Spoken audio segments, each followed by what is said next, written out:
ચલો પ્રોપરાઇટર્સ રેશિયોમાં આપણે ચેક કરીએ તો એની ફોર્મ્યુલા છે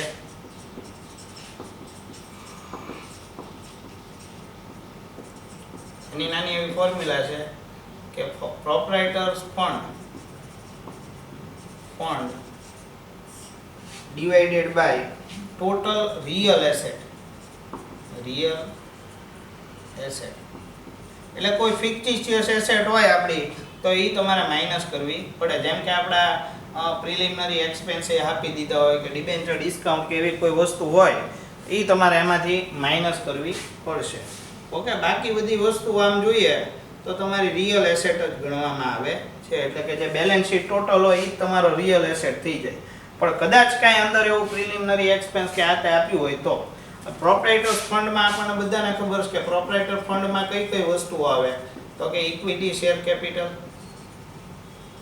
બરાબર. પછી આ સમમાં પ્રેફરન્સ શેર્સ પણ આપેલા છે એટલે પ્રેફરન્સ શેર કેપિટલ અને બીજા જે પણ રિઝર્વ્સ હોય એ તમારે ધ્યાનમાં લેવાના રહે. તો બેલેન્સ શીટમાં ચેક કરો તો કે તમને કઈ કઈ વસ્તુ આપી તો ઇક્વિટી શેર કેપિટલ આપેલી છે તમને 4 લાખ રૂપિયા. ઓકે, પ્રેફરન્સ શેર કેપિટલ આપણને આપી 1,50,000. પછી તો કે રિઝર્વ્સ ઉપર તમે ધ્યાન આપતો તો 50,000 રૂપીસના રિઝર્વ્સ છે તો 2 લાખ એટલે 6 લાખ રૂપીસ જેવું અહીંયા પ્રોપરાઇટર્સ ફંડ છે. જોઈએ તો આ બસ બુકમાં પણ એ જ રીતે આપેલું છે.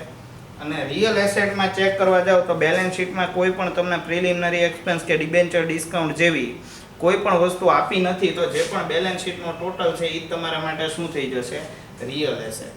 એટલે કે 6 લાખ ડિવાઇડેડ બાય 10 લાખ આપણો બેલેન્સ શીટનો ટોટલ અને મલ્ટીપ્લાય બાય 100 કરો એટલે 60% છે એ તમારો આન્સર આવશે. ઓકે, તો આજે આપણો આજે ફર્સ્ટ રેશિયો એનાલિસિસનો જે સમ છે એ આપણે અહીંયા કમ્પ્લીટ કરીએ છીએ. ઓકે, જોઈ લો એક વખત.